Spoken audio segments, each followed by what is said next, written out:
Well, hello and welcome to episode number 287 of the Plain Talking UK podcast. I'm Carl Stebbings, and joining me live in the PTUK studios this week, as always, it's a man who really does know how to push all the right buttons. It's Matt Smith. Depends on what subject matter. Hello, mate. You all right? Yeah. How are you? Yeah. We're having a couple of technical issues here, as people who are watching live will be fully aware. But hopefully they'll be resolved, and we can get Armando on the line. But the main thing is you've been enjoying some treats. I have, yes, absolutely. Since Carlos has decided essentially that I'm not fat enough, and so basically brought me a chocolate bar, and now we're munching peanut M&Ms, which are really pleasing. Nev, no end, aren't they, mate?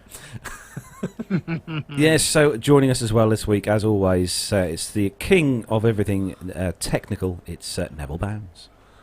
Hello, yes, here I am, back once again, and really looking forward to a great show. It's been another busy week for me, but lots of good stories this week, and lots of stuff to show you as well. So, should be a good one. Excellent. And also joining us now, he's managed to fight his way through... Can I have a lie down now, please? He's managed to fight his way through the internet. The hideous that is the internet. It's the awesome Armando. Hey, everybody. I am the opposite of the king of everything technical. Yeah. So I'm currently... You know what works great is the iPad.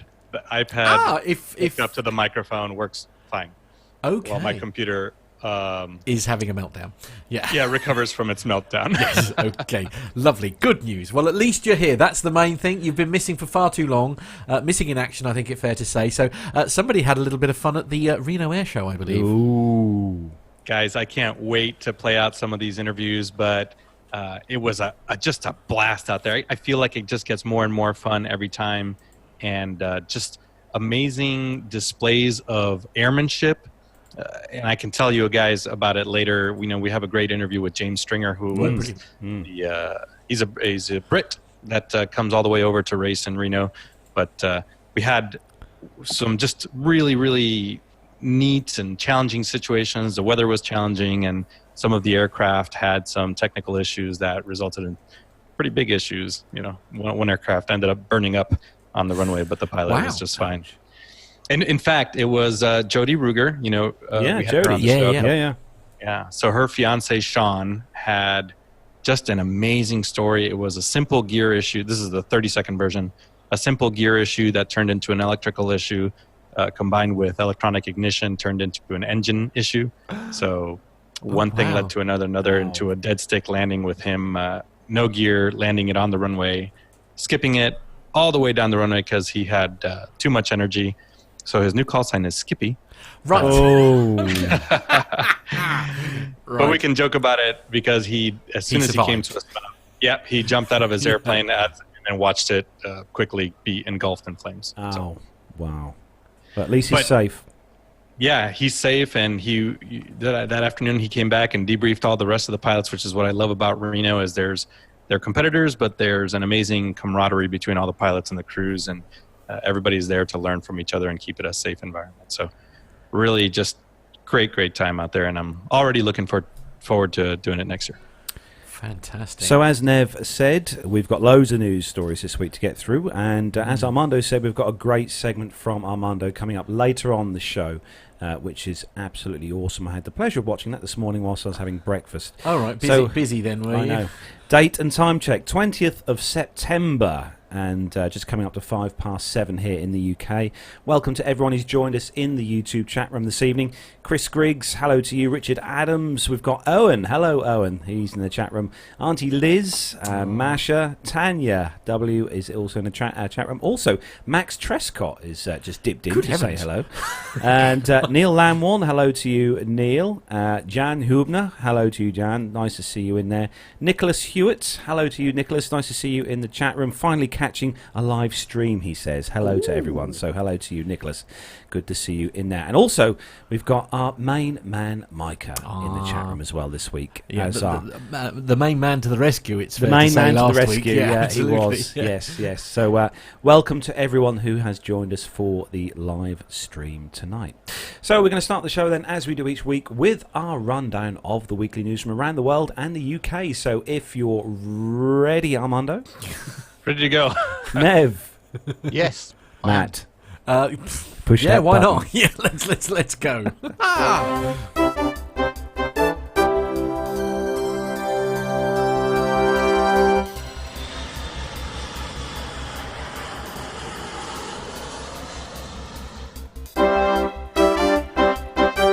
So, kicking off this week's first news story then, this one is on the mirror.co.uk, and for those of you who listened to last week's show may remember me talking about a case coming along the carousel after we landed back at Luton, smashed to smithereens with bits of clothing But you didn't out. fly with EasyJet? No, this headline, EasyJet passenger furious after airline loses suitcase and destroys everything in it. Now, there are pictures that Matt might be able to put up on the screen for us if it's good. Yeah. But the story is an EasyJet passenger was furious when the budget airline lost her bag. And then when Eloise Walsh suitcase finally returned to her, it had been destroyed, along with most of the items inside. She returned from Malaga to London Gatwick on September the 15th when her luggage went missing. The airline found her bag 3 days later, which they then sent to her, but said it had suffered significant damage. In a video posted on Twitter, she wrote, "I wonder why all of this packaging was over it, but here it is," and the pictures are on the website. She then showed her suitcase, which had a large crack down the middle. That's definitely true, and chunks of plastic case missing. It's inside the suitcase. It had all been smashed, as well as her work phone, which had also had a smashed screen. She also explained that 3 of her new dresses that she was going to return, how convenient, had been destroyed, with sun cream which had exploded in the bag. The story goes that other damage included crumpled sunglasses case, as well as many of her shoes and bags being crushed and stained. She said, "Oh, and it gets better," she says. "You've also squashed my favourite pair of shoes, which again were not cheap. How convenient."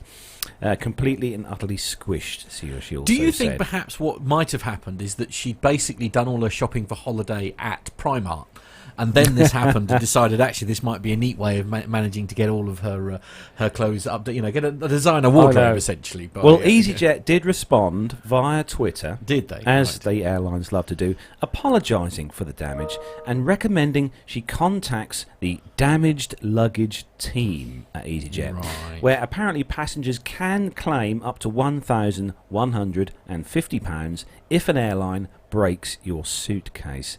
Now, breaks your suitcase. I think it's a bit beyond broken. I know. I had a damn good look at these pictures, and I have to say, Armando, would you say this has been run over by possibly a baggage cart of some description? Yeah. I think I mentioned this a couple months ago. I used to work as a ramp rat, and I used to drop bags all the time because you're trying to get to the next gate, and if a bag falls off the cart, a lot of times you didn't turn around, somebody else would just pick it up, but sometimes those carts are doing 45 miles per hour. So this bag looks pretty beat up, and maybe it's if you buy a cheap, everything else in there was very expensive, but maybe it was a cheap bag that is just made out of regular plastic or something. I feel bad for her, but hey, it comes with the territory. Yeah, no, I stick my theory is the fact that it was essentially a load of Primark specials, and she's just that's my line, and I'm sticking to it. What do you reckon, Nev? Yeah. Oh yes, Primani. That's where we. Yeah, that's the one. Yeah, it definitely is more than a drop, isn't it? That's run over. There's no. Something terrible has happened to that suitcase. But as you say, these things do happen at the end of the day, don't they? And that's why, before we go on holiday, we all purchase holiday insurance. Right. Okay. Oh yes. Of course we do. Yes. Okay. Fair enough. Oh, remember that, guys and girls? Anyway, okay. I have. There's one of Carlos's many top tips for life there.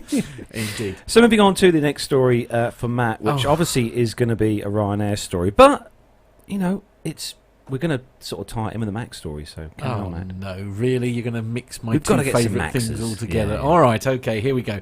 Reuters is the website, and the headline is Ryanair expects to be flying the Boeing 737 MAX by February to March 2020. So Ryanair thinks February or the start of March is the most realistic timetable for it to start flying the grounded 737 MAX aircraft, CEO Michael O'Leary said on Thursday. The Federal Aviation Administration, that's the FAA, needs to approve proposed software and training changes by Boeing for the best-selling plane that has been grounded since March in the aftermath of 2 fatal crashes in 5 months. Major US airlines have cancelled flights of the MAX into December, while Southwest Airlines have cancelled flights into early January. Ryanair, which is one of the biggest customers of the MAX with 135 firm aircraft orders and 75 options, thinks January is the best case but unlikely scenario. After the FAA had finished its review, the plane will need approval by the European Union Aviation Safety Agency, and the MAX 200 model flown by Ryanair will require additional approvals. The best outlook is the first aircraft would come into service in January. The more realistic outcome, the end of February/March, O'Leary told journalists after the airline's annual general meeting. If it flies in North America this side of Christmas, I think we are pretty secure it will be back in sometime around end of February/March, he said. O'Leary said that the current delivery timetable depends on Boeing getting approval for service in the United States towards the end of November. We believe we are about 2 months behind that, he said. O'Leary said that he would hope to see the FAA and the EASA certify the aircraft together, but that was not certain. I think they, the FAA and the EASA, are largely on the same page, but they don't agree on everything. I think we covered a story last week, didn't we, where there was some, one was less concerned than the other, perhaps. It's clear that at the moment, most of Boeing's time and effort is focused on addressing the FAA first, because until the FAA certifies it, it's not an issue for the EASA. Ryanair has already cut the number of MAX planes it will fly in the summer of 2020 from to 30 from 60, and further delays could lead to further cuts, he said. But he added that Ryanair was in a good position to retrain pilots on any system updates, as it has 2 MAX simulators. If the MAX was never certified, it would be devastating for the industry due to order backlogs and the major aircraft manufacturers, he said. What's our plan B? We don't have a plan B. That's how confident we are in the product. So there we are. There's been so many conflicting reports in the on the news wires over the last sort of few weeks about when these aircraft will return, get recertified, blah blah blah blah blah. That I just think, you know what, we're just going to wait until the FAA does say you can fly the MAX, I think, because it's just so much hearsay and bits and pieces. But I'm going to tell you what, if anyone's going to get these MAXs flying the quickest, it's going to be O'Leary, I think. Well, yeah, I dare say they're sat there waiting to go into service, aren't they? I mean, it's as soon as they get the okay. But then again, I suppose you've got to wait for the updated software to kick in and make sure the pilots are 100% clued up on what they're doing. Any thoughts, Armando, Nev? Yeah, I just wonder whether EASA will certify it straight away, or whether they will. They want to do a separate thing, I know, but it'd be interesting to see what happens and whether that creates any more today. Interestingly, actually, just sort of topping on from that, on the Simple Flying website that somebody's just sent me a link to, it says Ryanair has paused payments to Boeing for the 737 MAX aircraft, which is interesting. Was that you or me? No, that's probably you. My sound's no, off. I haven't. The sound's off. It was me. Oh, okay. Oh, Nev. Oh, there we are. Shock horror. Yesterday, it was reported that Ryanair has frozen payments to Boeing while it waits for the 737 MAX to obtain approval for commercial passengers. So I guess that's not really that much of a surprise. I'm surprised he's not clawed the money back. Well, absolutely, yeah. Compensation. So which you can't blame them for, I suppose. And presumably, Boeing aren't going to be spitting their toys at their pram too much, because obviously, I think it's a bit much to continue to expect to continue receiving payments based on an aircraft you can't fly. I don't know. What do you think, Nev?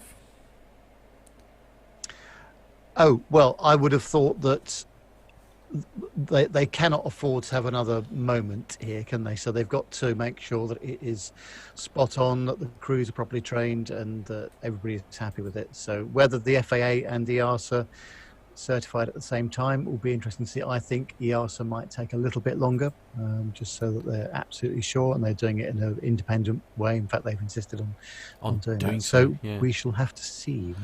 Yeah, I think interesting for me though personally. What I find kind of interesting about this is given. So this is a slightly off the wall thing, obviously, but essentially Ryanair's model entirely relies on the fact that it's got an impeccable safety record.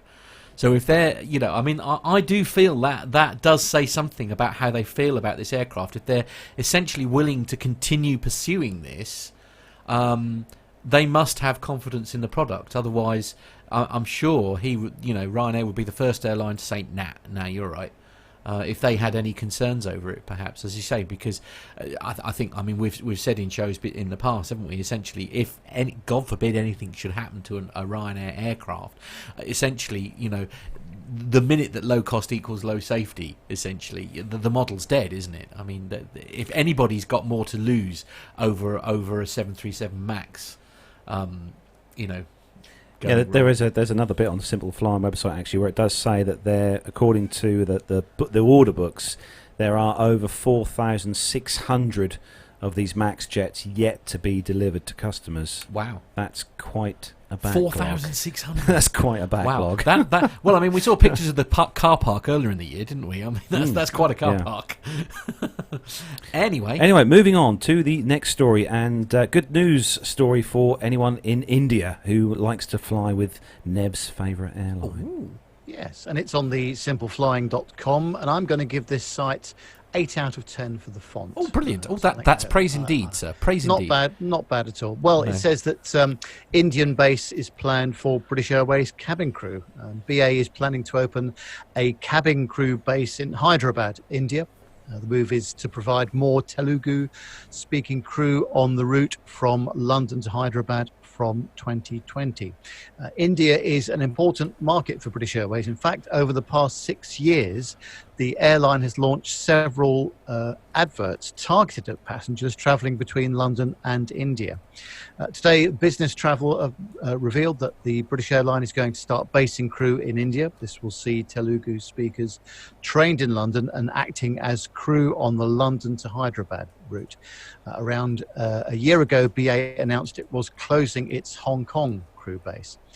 BA is attempting to tailor its Indian services towards all passengers. Indeed, according to Business Traveller, 2 Indian crew members are rostered onto every flight operating to and from the country. The airline continues to operate to 5 destinations within India. These flights all operate from the airline's home base at Heathrow and fly to Bengaluru, Chennai, Delhi, Hyderabad and Mumbai. Indeed, the route to Bengaluru is set to be the 4th to receive the carrier's new Airbus A350 aircraft. So passengers on the Hyderabad to London route will benefit from cabin crew speaking the local language of the region. And according to the 2011 Indian census, there are 81 million native speakers of the language. Wow. These speakers are mostly concentrated in the central part of the east coast of India. The crew will be fully fledged members of the BA cabin crew, and they will have been trained at the carrier's main location in London to the same standards as any other member of crew. The only difference will be that they'll start and end their working day in Hyderabad as opposed to London. According to BA, adding a crew base in India will give customers a familiar culture during their journey, Morgan Berger of BA told Business Traveller. India is a diverse country with different languages spoken across cities. Opening an additional base in Hyderabad means that we can offer customers the language skills and familiar culture they value for a comfortable journey. Flights between the UK and India are an important market, and whilst British Airways has been targeting adverts specifically to the route, other airlines are also looking to join in on the action. Earlier this year, Simple Flying website caught up with Nino Judge, the CEO of low-cost startup Flypop, just looking at one single route between London and Amritsar, not served by British Airways. The judge told us that the route has approximately 200,000 passengers per year. That low-cost startup It's called Fly Pop, just in case Carlos I has to laugh a bit more. just had to. I hadn't heard of Fly Pop, Yeah. and I just had to just Google it, and it was actually founded in 2014. You're actually a child at heart, aren't you? It's just, I don't know. And look at, I mean, it's not the best name. their certainly, is livery. it? Their livery is something to make your eyes Oh, hang out of God. your head. What did you search? It's for? like the tail section of the aircraft has got a severe case of measles. Oh, Here in the U.S., we've got Dippin' Dots ice cream. That reminds me of Dippin' Dots. So it's a little ice cream flavor here. Yeah, Fly Pop. I was just going to say, You know, Fly Pop have got. Just looking at their, they actually got quite a nice website. Actually, it looks quite nice. But I think they've got mostly Airbus stuff. I was thinking while we were reading the story that, India is the second most populous country in the world, so this is probably going to be a huge market for BA. But in addition to just the passenger comfort that they talked about, it's going to be a safety issue if they're going to be running A350s full of people. It's probably going to be a huge safety advantage to be able to speak in the local language in the event of an evacuation or even just boarding the airplane, really. For those of you watching on the world of YouTube, just so you see the Matt's popped up the website I see what you there. mean. The tail fin does look like it's got, And like, that actually moves into the interior as well, because every single headrest has a different coloured dot on the headrest, which is quite nice on their A330 aircraft. So yeah, for those of you who may not have heard of Fly Pop. So moving on to the next story then for you, Armando, and bit of a worrying story this is if you're flying Vietnam Airlines. Yeah, that is an understatement. This is just a couple days ago. The crew of a Vietnam Airlines Boeing 787 failed to lower the plane's landing gear and were forced to make a missed approach in Melbourne, just 1,000 feet above the ground. The Australian Transport Safety Bureau has launched an investigation into an incorrect configuration incident involving a Boeing 787 registration Victor November Alpha 870, operating as flight Victor November 781, Vietnam Airlines. Let's see, the ATSB said that during the approach to landing, Melbourne Air Traffic Control advised the crew that the aircraft's landing gear was not observed to be extended. The crew then initiated a missed approach.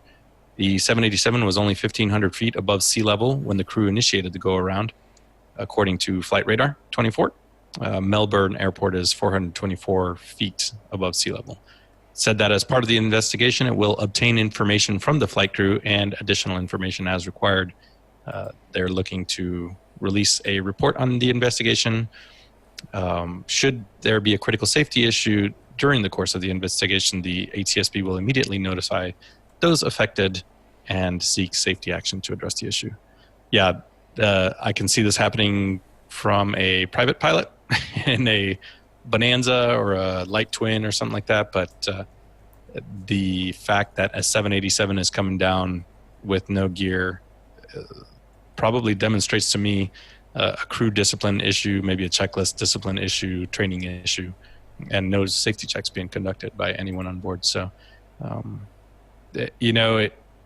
every time we hear about something in the Pacific market, we start questioning the training of the pilots out there compared to the Western countries. And, there's a lot of opinions and speculation on that, but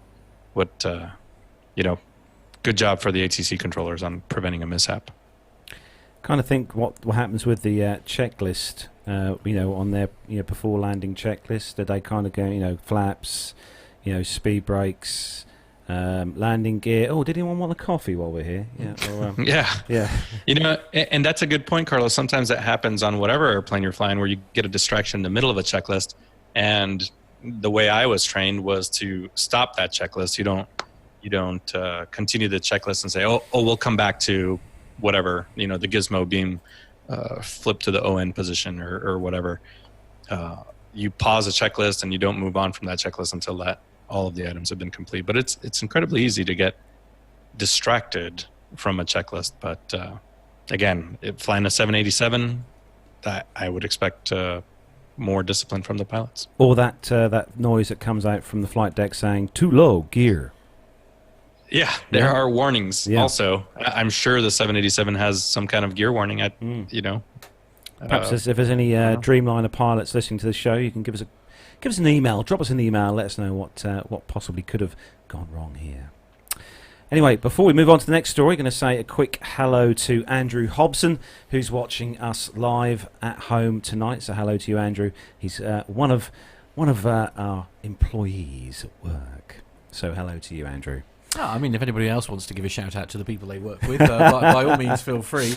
To be fair, he is watching the show. Is he? Whether he's watching the show on his phone or not, I couldn't honestly tell. Why is he struggling to sleep? Is he? Is that what? No. Okay. He has a young child, so I'm Right. sure that he misses out on plenty of sleep. Yeah, that is true. That is true.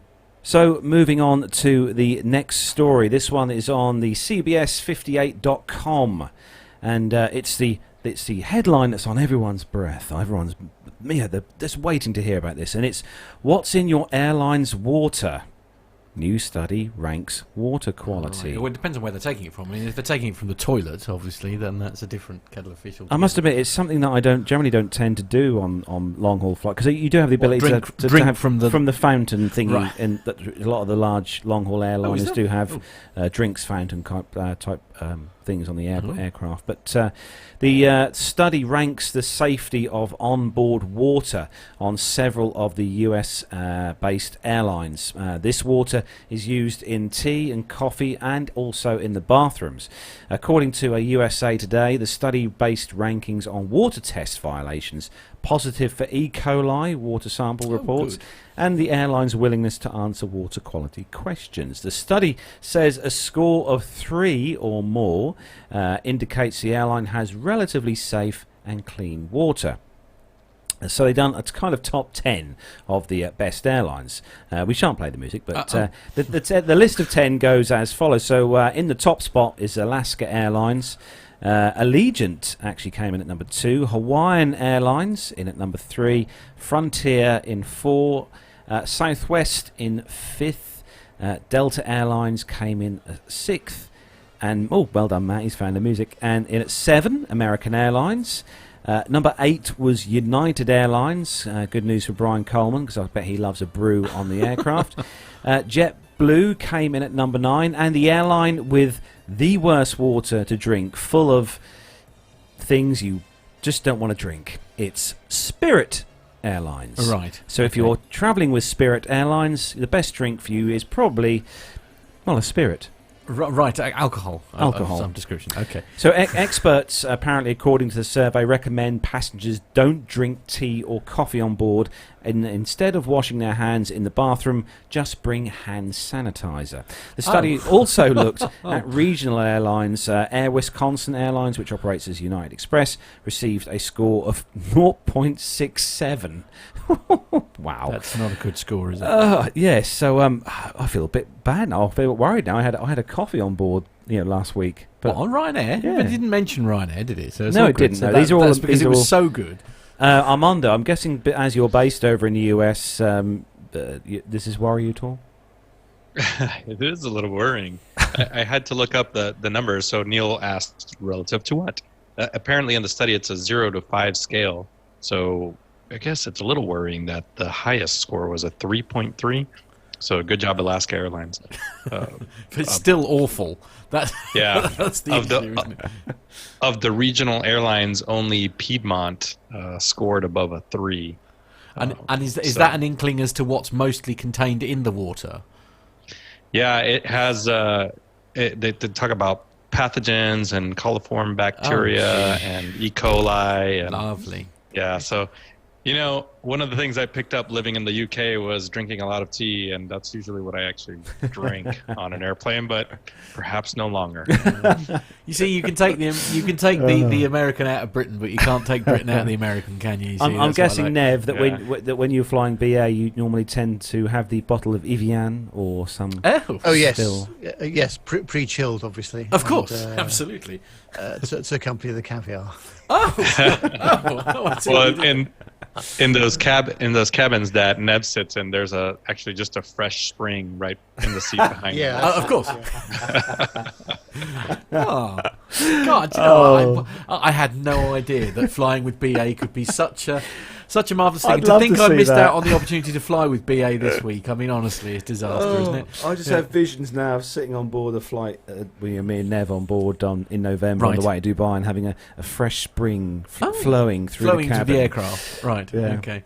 Yes. Anyway, moving on to the next story, And on Matt. that bombshell, we And move on to the next moving story. on to another pretty damn exciting story Right, for you, okay. Matt. And because this is great for anyone who's possibly hungry. Okay, so the Telegraph, so it's telegraph.co.uk, and the headline is Plastic-Free Edible Flight Meal Trays Designed to Reduce Airline Waste. Right. Partially edible. Oh, that's disappointing. Partially editable. Plastic-free in-flight meal trays have been designed to reduce airline waste and encourage businesses and travellers to address the issue. The tray, which is made from used coffee grounds, also comprises a side dish lid made of algae or banana leaf and a spork. What's a spork? It's a spoon and a fork in one. Oh, good heavens. I have one here. Oh, do you? Somewhere. What? You don't know what a spork is? No, no. That's a kind of spork. There. Yeah, that's a staple of American fast food is a spork. That's a kind of spork. Oh, It's a spoon, but it's but got a holes fork. in it. That would be rubbish on a yogurt. Well, yeah. Anyway, okay. Anyway, that's not the point of the story. Anyway, the tray, which is made from used coffee grounds, also comprises a side dish of there, algae, banana leaf, and a spork, which replaces single-use knives, forks, and spoons made from coconut wood. Ooh, I'm a fan of that. Instead of plastic containers for milk or sauces, edible pods made from soluble seaweed are included. But there's something that concerns me there. The word soluble containing a fluid. That's anyway. Design studio Priestman Good, who developed the trays, said they are currently in discussions with airlines and rail companies, and the dream would be to turn their concept into reality across the industry.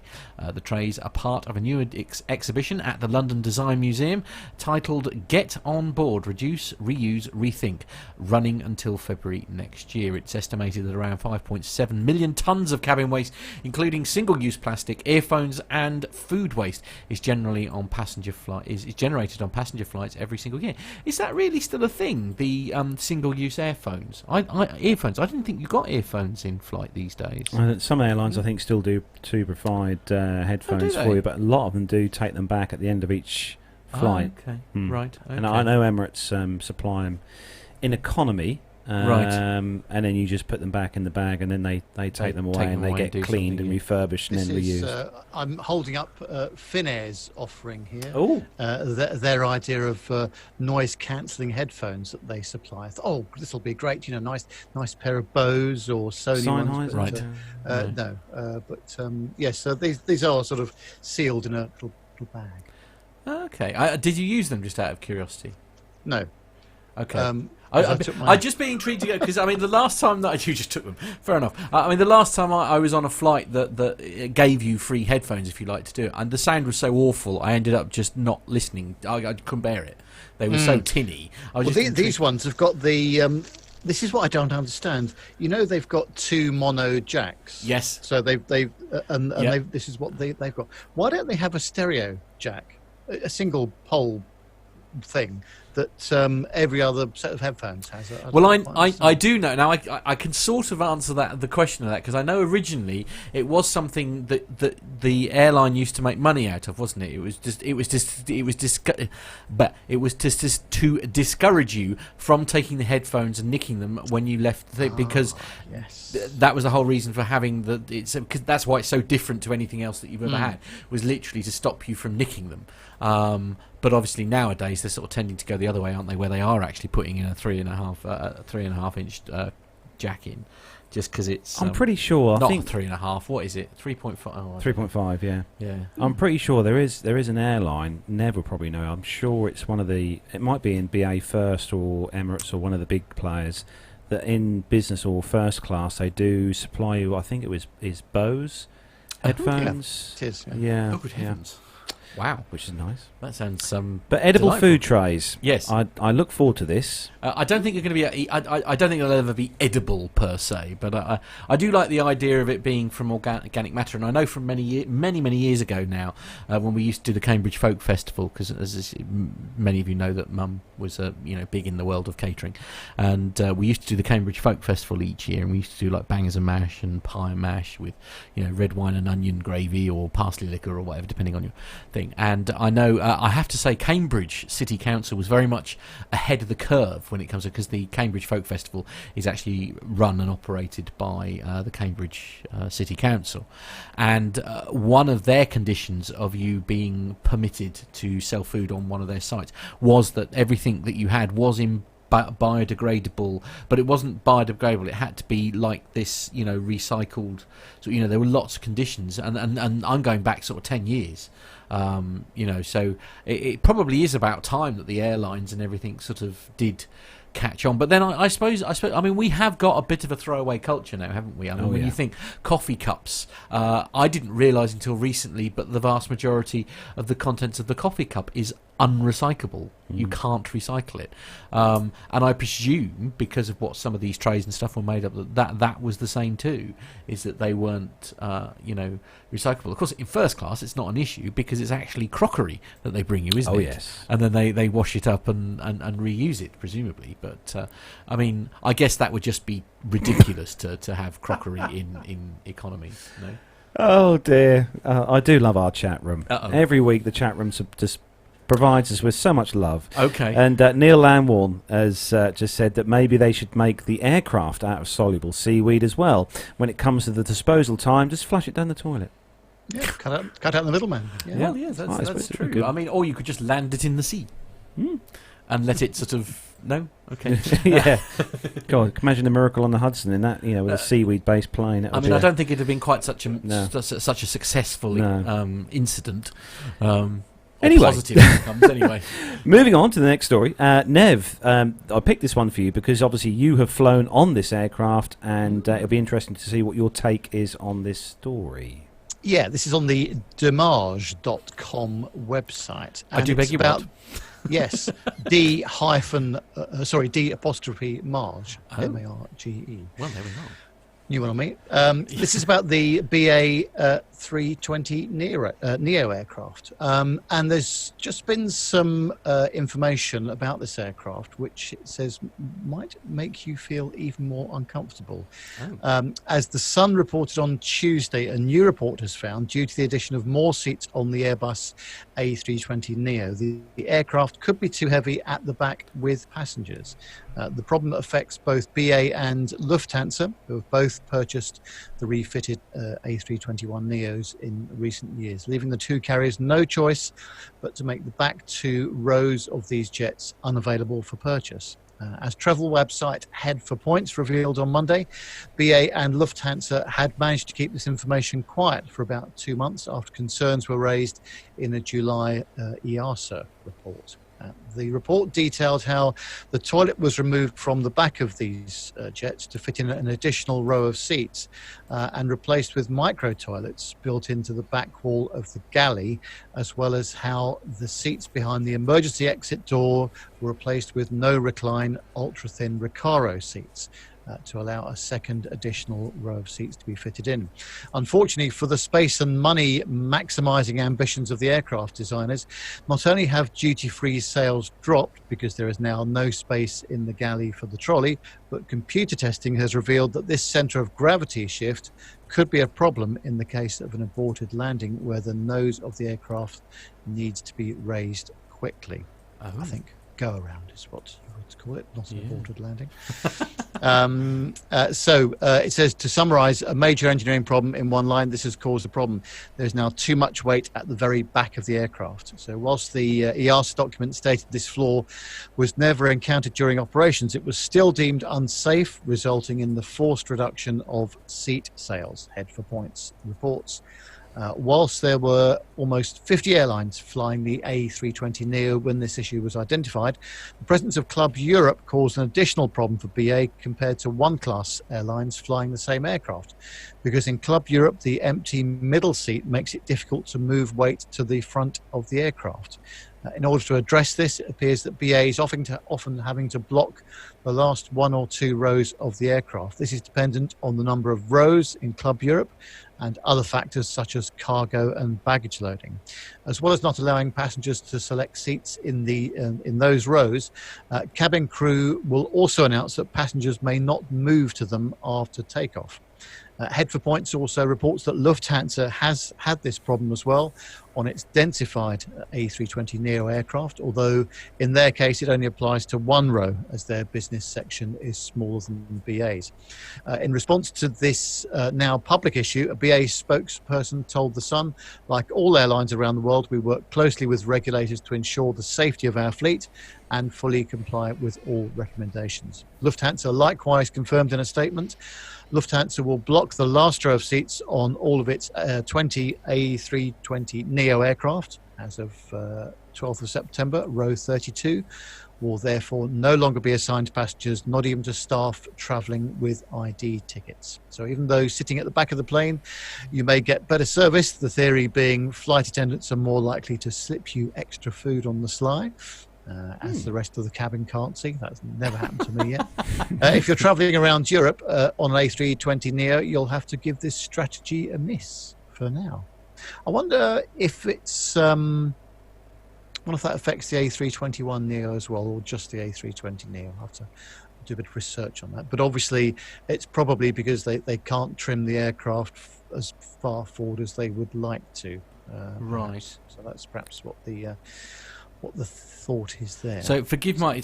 I mean, this is where me not really knowing anything about aviation becomes a bit of a problem. Hand things over to Armando now. So, well, no. The question I've got. So how does this differ to this whole Max nightmare? Oh, it's quite different in the sense that in the case of the Max, the problem was that there was a deliberate down, not a continuous down movement, but a regular down movement of the horizontal stabilizer if the aircraft thought that it was getting close to a stall. Right. In this situation here, because all Airbus aircraft have sort of auto trim mechanisms. Yeah. I would imagine that it's probably right on the limit or slightly beyond the limit of the trim capability of the aircraft if it was to do a go around from a low altitude, so you've got quite a high pitch up of the aircraft perhaps. So it sounds though it's all about the centre of gravity, so if there's been a shift too far rearwards, it might make the plane difficult to control possibly. Right. Okay. Perhaps Airbus need to redesign the 320neo Nev and make it as a tail dragger. There is that, yes. I hadn't thought about that. Yes. I mean, that's a solution. It's just an idea. Okay. Yeah. Yes. It would work, wouldn't it, Armando? Sure. You could do everything once. Right. Okay. This is just an example of the left hand not talking to the right hand. So the aircraft engineers not talking to the interior designers, and probably 2 different departments came up with this idea, and when forced into practicality, it's not going to work.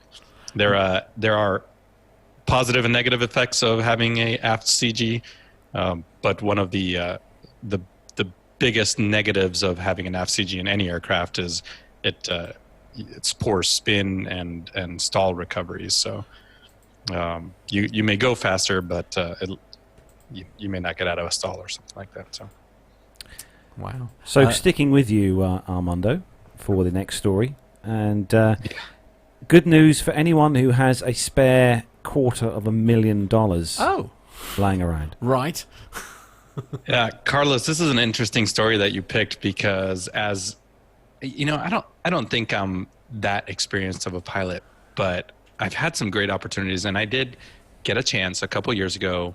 It's probably 2013 and 2015 to fly into Spaceport America, which is in the middle of the desert in New Mexico, and see Virgin Galactic's Spaceship Two in the hangar. Which is what this story is about. It says infinity pools and floating breakfasts are so 2018. Virgin Galactic, Right. the space tourism outfit helmed by British entrepreneur Sir Richard Branson, is looking to launch wealthy passengers into space every 32 hours by the year 2023. A single ticket slated to cost a staggering $250,000 is offering. The offering is set to be one of the most expensive flying experiences in the world, or out of this world. Rival company SpaceX hasn't released its own pricing model yet, but Elon Musk did state in the past that he'd like to be flying passengers to Mars for around $200,000. So let's see. Virgin Galactic Collective has kept things a little bit more grounded, with launches taking passengers to an altitude about 100 kilometers above the Earth's surface on board the company's Spaceship Two. Those who are on the flight will be able to experience genuine weightlessness for a few minutes while gazing back at Earth. Think of it as the most expensive Instagram selfie or boomerang you'll ever be able to take. I had to look up what boomerang was. What? Now I'm shocked. Kids these days, what do you think? I know what a spork is, though. Oh, I wonder if they'll have all right. sporks. Will they have sporks in space? Sporks. Right. It is space. Let's see. Before all this happens, though, Virgin intends to launch 16 flights over the course of 2020 as a beta test for flight operations before they ramp up over the next 4 years. This will require that Virgin Galactic build 5 Spaceship Two carriers in order to meet its expected tourism targets. Given that all seats are filled on the space flights, Virgin Galactic should see a total of 3,242 people flying into space between the years 2020 and 2023. Meanwhile, Branson's company hasn't played down its target market for this experience. According to filings, Virgin Galactic is eyeing off customers with at least US $10 million in the bank, as it believes this demographic is somehow set to grow in the coming years. The article goes on. There's a great video of Spaceport America. I actually sat in those chairs in the hangar. It's pretty cool. If you look at it from space, pun intended. Go to Google Earth for all of us that can't afford the $250,000. Yeah. Look down on Spaceport America, and you'll see it's pretty cool looking. I got to land a Cessna 172, and it's like a 15,000-foot runway. Oh, wow. Yeah, I could land on one of the center stripes. You didn't have to go around then. I could have gone around or taken off and landed about, I don't know, 15 times actually. Without running out of runway, yeah. Absolutely. Yeah. Well, perhaps you could have done your own Skippy impression as you bounced your way down there. That's true. Could have done that. So the next story is on Nev's favourite font news feed. It's on Flight Global, and the story is all about a Transavia 737-800 that attempted to depart from a taxiway at Amsterdam Schiphol Airport before tower controllers intervened and ordered the jet to abort. So the aircraft had been operating flight HV1041 on the 6th of September this year. It was travelling along taxiway C, which runs parallel to runway 18C, with taxiway D also parallel, running between them. During the taxi, the crew was instructed to line up on 18C or 18 Charlie and granted takeoff clearance. After receiving the clearance at about 6:05 in the morning, the crew responded by asking, "May we take Whiskey 2?" This referring to the Whiskey 2 taxiway, which connects taxiway D to a northern intersection of the runway, but which is not connected to taxiway C. This might suggest the pilots believed they were on taxiway D adjacent to the runway rather than one taxiway removed. Dutch Safety Board investigators state the crew turned onto taxiway D heading in a southerly direction and commenced the takeoff roll. Stop immediately. Hold position, ordered the tower controller, before adding, Transavia 1041, you are stopping. The controller then informed the crew that they had been departing from a taxiway, subsequently asking, with the brakes and everything, do you need the fire brigade or something? Air-to-ground communications were archived by liveatc.net, brilliant site that one, and no emergency services attendance was requested by the crew, and Dutch Safety Board says the aircraft taxied back to the beginning of runway 18 Charlie and carried out an uneventful departure. Ooh, that could have been slightly more worse than it actually was. That does Departing from a taxiway. Now, I mean, I know at that time in the morning it's probably... Quiet. it's light. It's light, though. Yeah. There would be plenty of visibility if the weather was okay. I mean, there was plenty of light at that time in the morning, especially in this September.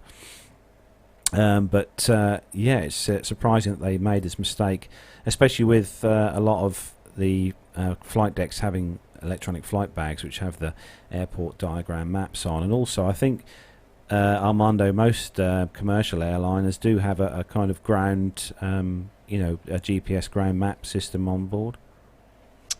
Some do, some don't. Some of the newer ones have airport diagrams loaded into the flight management system.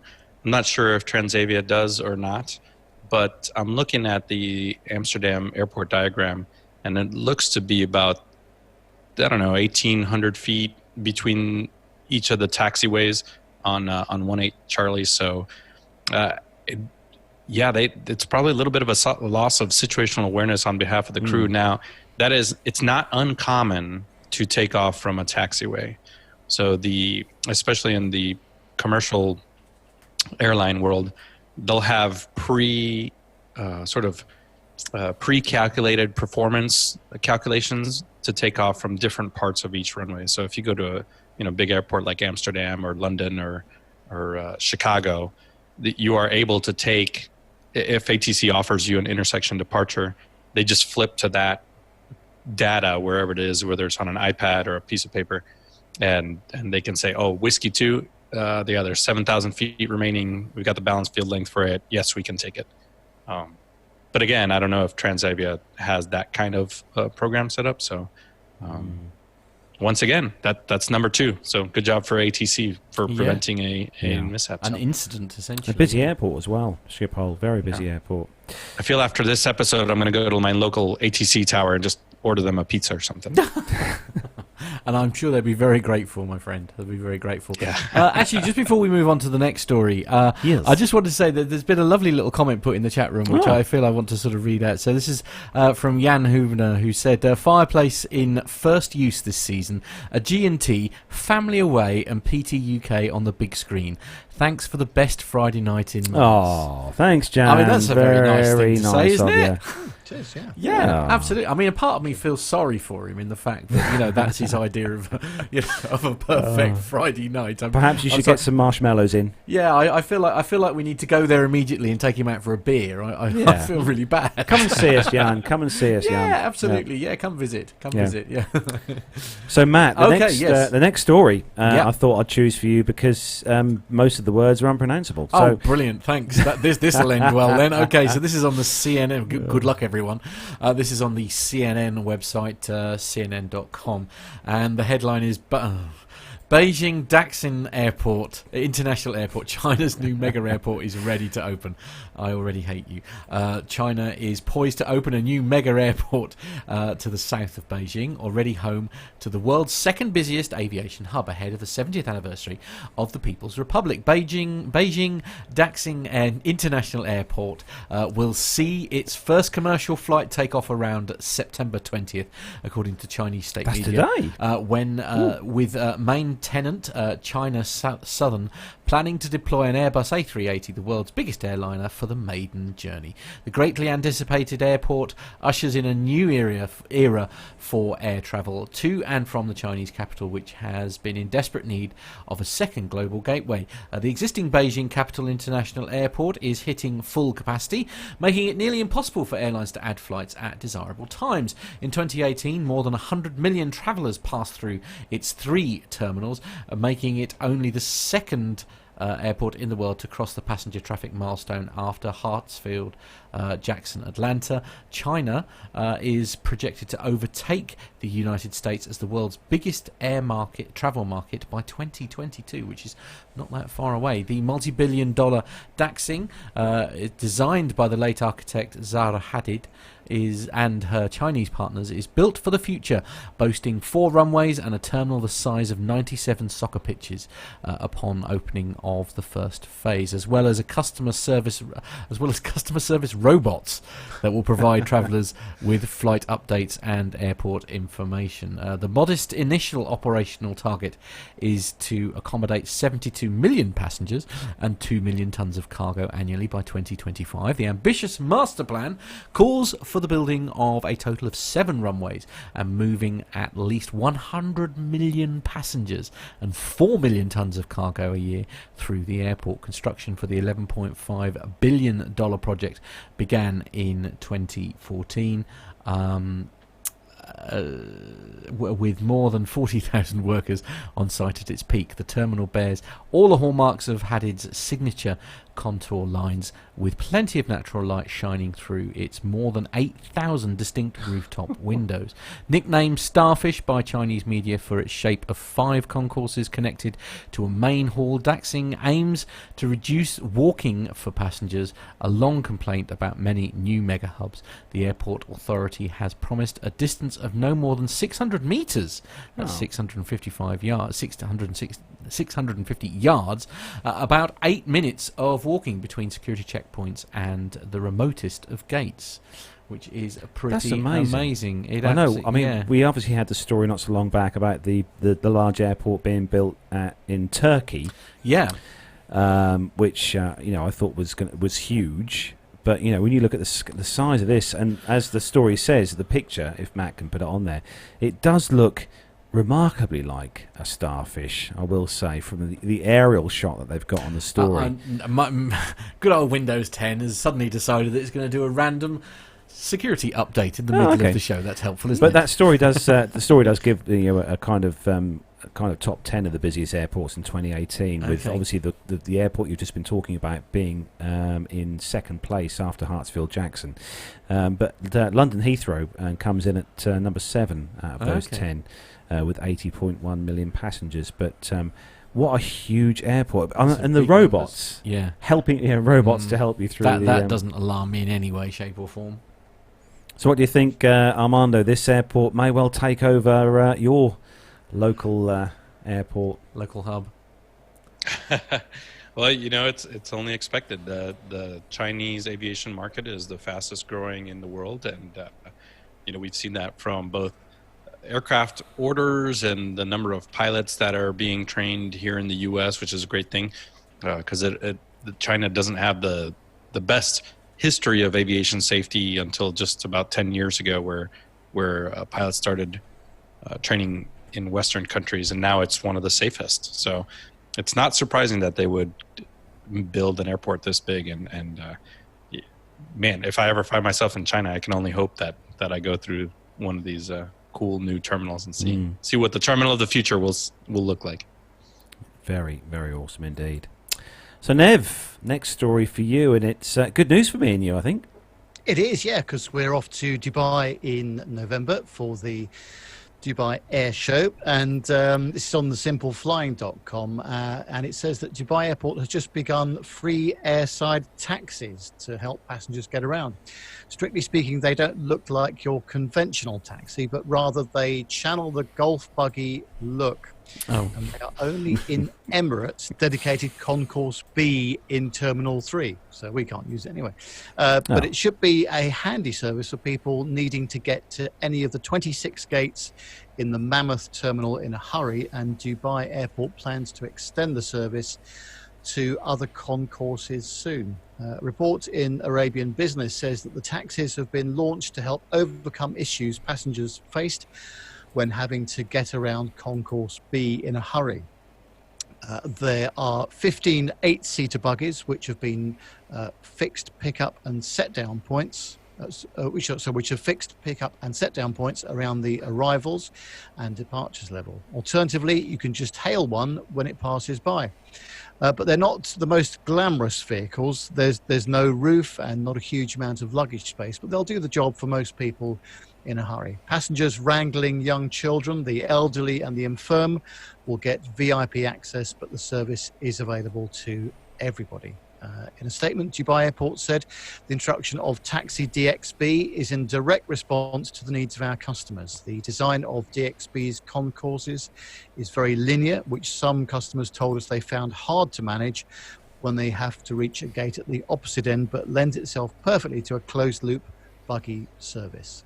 A characteristic of Dubai's Terminal 3 is that there is often a lot of walking involved in order to get anywhere. There is over 500,000 square meters of floor space, the equivalent of 94 football fields. Airside, there are 26 gates and 14 remote stands, with another 5 boarding gates for these remote stands. So it's a big building. Getting around the terminal can be particularly challenging for those passengers unfamiliar with it, on tight connections, or not totally airport savvy. The airside taxis have been launched with the aim of making using Concourse B just that little bit easier. Advocates of the aged and infirm will particularly welcome this service because the airport has long been criticised for not accommodating their needs when being designed. Those with mobility issues will certainly benefit. Whilst most modern buildings, such as Terminal 3 at Dubai, have disability access plans, the best will in the world cannot overcome the sheer size of the building and the obstacles that can present to some people. Along with facilities such as easy access bathrooms, ample lifts and wide uncluttered floor spaces, the provision of airside taxi services, such as now at Concourse B, is a simple, practical and cost-effective way to make the airport more user-friendly to a wider range of people. So that's a good initiative, isn't it? Now, while you were reading most of that story, to be fair here, Nev, sat to my right here was a gentleman who basically nodded his way through that entire report. And you're not exactly elderly or infirm, No. to be honest. But I will say, after travelling through Dubai Airport a number of times, it is a blooming big airport, and there is quite a bit of walking involved, especially if you're transiting from an Emirates flight onto an Oman Air flight, which we've done a number of times, and yeah, that's right, because you've got friends in Oman. Yeah, Oman, haven't you? It's if you're coming straight off the airport or aircraft and going out of the airport in Dubai, it's fairly quick. Lots of more security checks you have to go through and have your bag scanned again, blah blah blah. But no, there is quite a bit of walking through the airport. That airport is huge. There's no two ways about it. Dubai Airport is massive. Have you been, Nev? Last time I was in Dubai was 2006, so it has got a lot bigger since then as well. Gosh, okay. But, I was wondering if we could hail one of those taxis for a nice, load tracking shot with my camera across the concourse. We've got to try. I mean, it's worth a try, certainly. See how we get on. Yeah, absolutely. They can only say no. Yeah. Or kick How long do you think before they turn this into the Uber of airports? So now you're going to have to pay. You can pay extra. Could happen. Yeah. I don't know if Dubai likely to do that. I mean, if it was, Uber is in Dubai. If the service was offered by Ryanair, then I think it would start with a high price tag. There's no two ways. I tell you where you yeah. need that service. Oh, at Luton, At Stansted. at Stansted For Ryanair's gates. Oh, okay, yeah. Well, 'Cause you got the monorail. No, but the walk, because you Oh, could okay. walk to the gate where the flights go from Ryanair, and it is a Right. damn long walk. Okay. I mean, I must admit that all the flights that I've done with Ryanair of late have all been on the monorail, and then it's not very far at all. Yeah, no, I've walked. It's a long Well, walk. we have it on good authority from friends in the chat room that the Dubai airport is so big that even airside, it takes 15 minutes by bus to cross from one Good heavens. terminal to the other one. Yeah. Goodness me. So, good luck, gents, is all I'm going to say to that. Yeah. So the last story. I hope, Nev, you've got your, your running His shoes on. Skechers- I think Skechers you're going to need that trainers. for Yes. Well, we'll see how we go. But I think as long as you're not changing flights, I think you're probably okay. But as you Okay. say, just going straight out the airport should be okay. Should be but we'll okay. see. Where the limo will be waiting for us. Of now. course, That's it. absolutely. Yeah. So Armando, the last story falls for you, and it is really good news for anyone who works for Airbus. It is really good news. It just recently, so about 2 days ago, Airbus released a statement with predictions that the aviation industry will be in need of 39,000 new aircraft by 2038, many of which it will help supply. Airbus made its forecast at a press conference entitled Cities, Airports, and Aircraft, where it spoke of how air passenger and freighter fleets were set to increase by more than 100% by 2038, from 23,000 aircraft to 47,680 in the next 19 years. Earlier this year, Boeing made a regional prediction for the Middle East, stating it would need another 2,900 aircraft in the next 20 years as it increases global demand, with aviation in the Middle East growing at 4.6% annually. Airbus has also predicted similar air traffic growth with 4.3% per year globally, according to this release. To manage that demand, it forecasts that, as well as a new aircraft, 550,000 new pilots and 640,000 new technicians would also be required. In order to help it to make up for a global fleet of nearly 48,000, Airbus suggested 39,000 aircraft will be needed as new.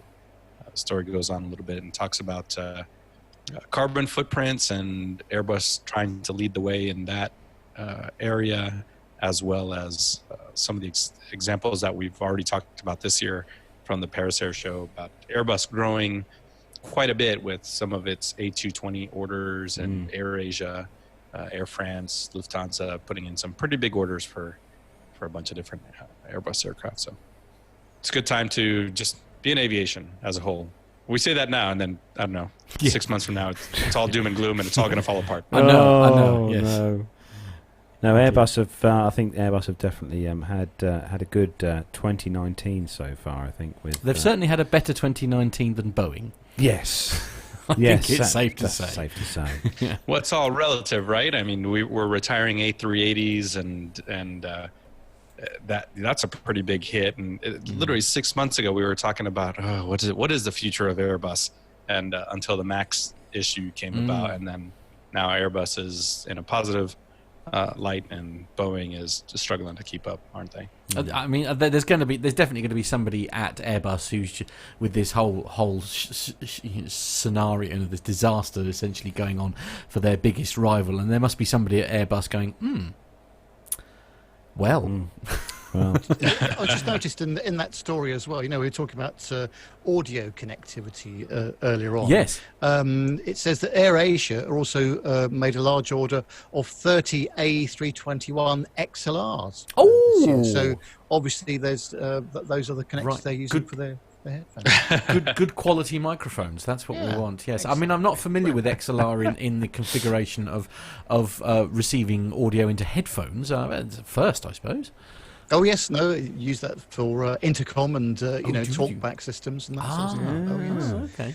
Yes. Anyway, that's not really what the XR stands for in this instance, as you probably realise. Sorry, I probably just got a little bit carried away there. Dear. Haven't I? Yes, never mind. I love the world of tech. So that brings to a close the commercial news segment for this week, and coming up next, just a bit of a change for this week. We've still got a few more interviews from Big and Hill to play out, but first, for a change this week, we thought we'd break things up and bring you a special segment that's going to be brought to you from Armando. So we're going to hand things over to Armando to introduce the next segment. Okay, are we talking about Reno here? We certainly are, yeah. Okay, so alluded to it at the beginning of the show. This is one of a few interviews that I got out at Reno. James, you're going to see, is just an amazing guy. Before we play it out, go to his YouTube video after you're done, watch some of his flying videos and some of his skiing videos.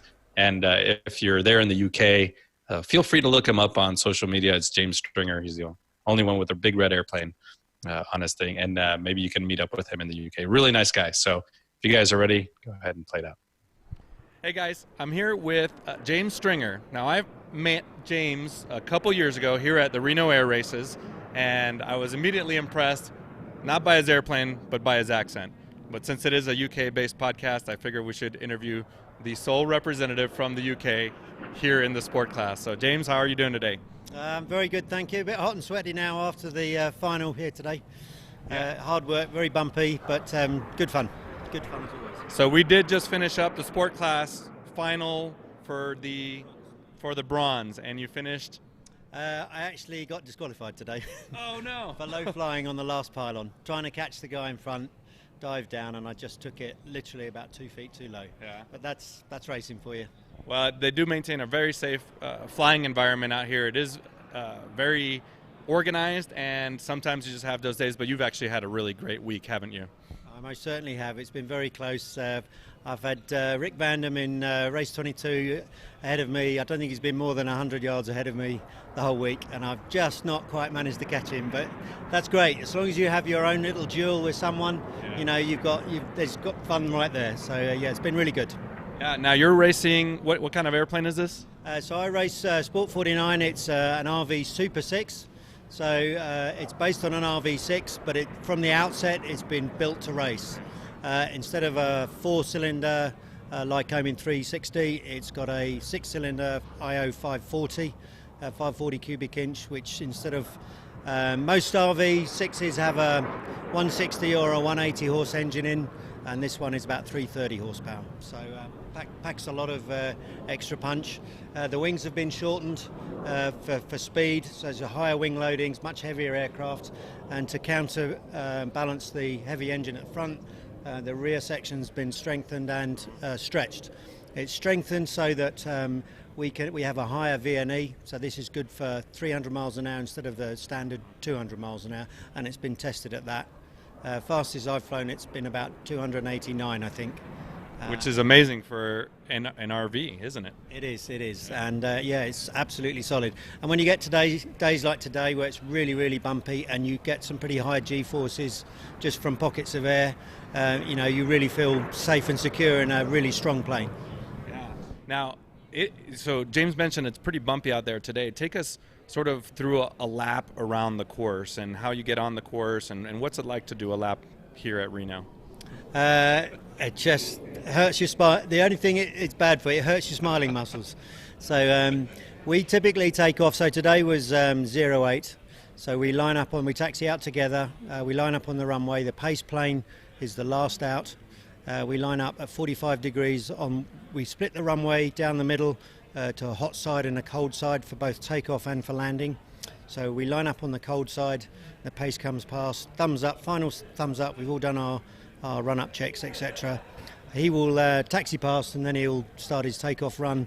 We space off at about 1,000 feet, and then once we're all airborne, he does a nice gradual climbing turn around the back of Mount Peavine, so we go up to about 2,000 foot elevation. Actually, it's a bit higher than that, 2,500 foot. And we form up in echelon, so there's 8 racers plus the pace plane. So when you're on the outside of that turn, you're really pretty much fireballing it just to keep up. Once we come around the backside of Peavine, we have the course in sight, and we have a straight line. It's called the chute, and our pacer's job is to release us at the right angle and at the right speed so that we get an exciting start, but not one that's dangerous, where if we were coming down too steep and too fast and we had to round out at the bottom, you know, there's a potential there for accidents to happen. So it's all down to the pace. Once we come onto that chute, we move from echelon up to line abreast, and he'll call out some adjustments if somebody's in front or if somebody's too far back. He'll call everyone forward.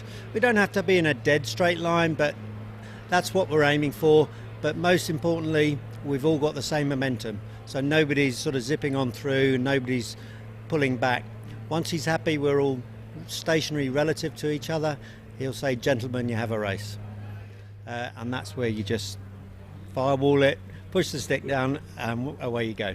We maintain our lanes in the chute all the way around the back of the course. So we're on our speed range, we're on the sport course, which is about 7 miles long. We maintain our lanes around the back of that so that we don't cut anybody up. And then once we're onto the back straight, which is the Valley of Speed, then we can all close up. It's a bit like starting like an 800 metre, 1500 metre race on an athletics track. Then we're in trail, and that's where the racing really starts. Coming down the Valley of Speed, that's the lowest point of the course. It's tempting to get really low there because you have some extra height, and you want to try and use that to maximise your speed. But if you drop low, you've only got to climb again on the other side of the course.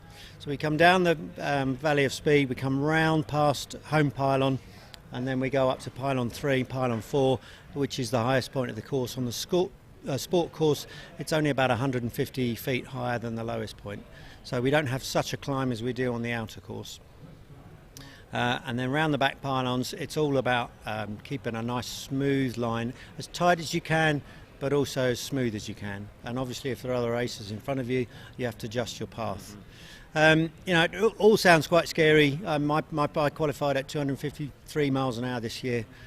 Flying that close to the ground, it sounds really scary, but I think your brain gets used to processing bushes coming flying past, and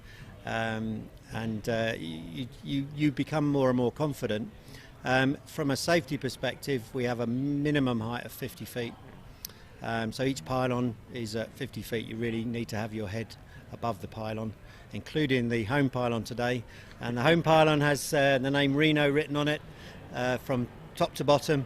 And if your head is below the R, then you're deemed to be flying low, which is what happened to me on the very last lap. Trying to catch the guy in front, I dived down. I just took it a bit too low today. So, and from a safety perspective, it's very competitive. We call it hostile formation flying, but actually it's all based on a contract. And we're a bunch of 8 guys in this race. We have 36 races in sport class. To qualify, you have to go through pylon race training school and rookie school prior to that. And the way to sum it up really is, if you are good safe stick, you're predictable, you don't do anything stupid. If you make mistakes, which we all do, that you understand what you've done wrong and where you've done wrong. But if you've got a good situational awareness and you're a good stick and everyone trusts you, that's the one word. It's all about trust. The moment you do something silly because you're desperate to try and get in front of someone, then the trust goes, nobody wants to fly with you, and your history. So it sort of polices itself in a way. Now you're talking about safety and emergency procedures, and I've been through, I have not been through PRS. I was here supporting the pylon racing seminar, and I watched how much training you guys have to go through, and it's incredibly organized and professional, but you had to employ some of those emergency procedures last year, didn't you? I did, yes. A very rare occurrence. We had a hawk on the course who was feeding. He'd gone down to the ground to try and catch some prey, and just decided to get airborne again just as I was passing. It literally came up straight in front of me. I was at the highest point of the course, so I was just coming over a ridge, and from the top of that ridge I could see down to pylon 5 and 6, and I was looking left, looking at my line through those pylons and just getting myself in the right position. And then out the corner of my eye I just saw something come up directly in front of me, and it was a hawk. So no time to do anything. I obviously can't go down because I'm only 50 feet off the ground. I can't turn left or right, and I certainly can't pull up on the stick, which would have yanked the wings off. So I sort of ducked. I just remember instinctively ducking, but looking at the stick and just saying, just hold the stick, hold the stick. I knew I was straight and level, hold that stick, and then just bang. It was a huge bang, feathers and blood, sort of misty blood everywhere. It did actually hit me in the face, but fortunately just the wing. The main body came straight through the canopy and made a perfect bird-shaped hole in the canopy, which I wasn't expecting because it's obviously very streamlined. Hit the back baggage bay wall and pushed that back 3 inches and punched a hole in it, so it still had a lot of momentum. But from my perspective, call a mayday straight away, but it was so noisy I couldn't hear myself talk, not even sort of through my inner ear. So I gave up on the transmission. But then scouting around, thought I'm not going to do anything till I check, the plane's good and solid. And amazingly, the big bird, had gone straight through the propeller without touching it. So very quickly I knew that the engine, there were no vibrations, I still had full power, but a huge great hole in the canopy. So I pulled it up into a very gentle climb. I was very aware of the difference here. I didn't want to pull up too sharp and alter the angle of attack on the hole in the windscreen, and therefore fill the canopy up with air from a different direction. I didn't want to lose the whole canopy. Once I established that, throttled back slowly, richened it up, and then made my second call. But I was already turning towards the runway that I was the cross runway that I was going to go and land on. So we always have a personal plan for your aeroplane. Speeds that you do, its glide ratio, how well it climbs, and it's all about using the momentum you have down at low level and translating that into height, and then at any point on the course which runway. We have 6 runways at Reno, so which runway are we going to go for? And I don't even remember thinking about it. It was automatic, just straight into 1-4. That lets the town know. They can then deploy the emergency services. So we had the fire brigade and the fire and rescue service and an ambulance came down to that runway to meet me. They chased me along the runway. And as you land, if you're okay, you open your canopy, put your fist in the air. That lets them know that you're okay. Managed to do a textbook landing in the end. And it was sort of a non-event until you taxi back in, and then you see the look on the face of your crew and your friends.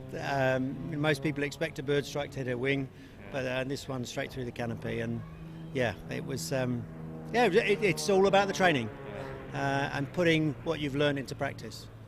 I'm very fortunate. My sort of makeup is, when I get emergency like that, I'm quite calm and I can think clearly, but that's not always the case for everybody. But I'd like to think all the races here are, Well, and you're experienced enough that you're also an instructor and a flight lead during the PRS in the summer too, right? Flight lead this year. Hopefully I'll make instructor next year, but it's been a real pleasure taking the guys out and leading the rookies onto the course for their very first time. It's a real honour to pass that, everything I've learned, pass that on to those guys.